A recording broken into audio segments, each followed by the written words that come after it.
শরীফের এক বড় নাম আব্দুর রহমান সুদাইস।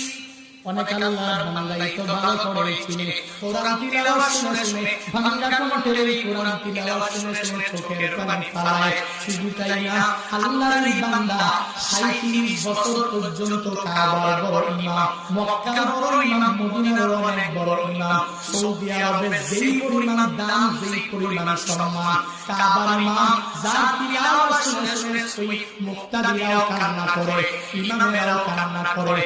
নিজের চোখে দেখে আসলাম গত রমজানের মধ্যে এক আল্লাহর বান্দা ইন্দোনেশিয়ার এক বৃদ্ধ ওই হুজুরের কুরআন তিলাওয়াত শুনে নামাজের মধ্যে দাঁড়াইয়া চোখের পানি ফেলায়। এক পর্যায়ে কান্না করে করে করে জমিনের মধ্যে পড়ে যায়। তবুও নিয়তটা ছাড়া আবার দাঁড়ায় যায়, আবার কুরআন তিলাওয়াত শুনে হাউমাউ করে চোখের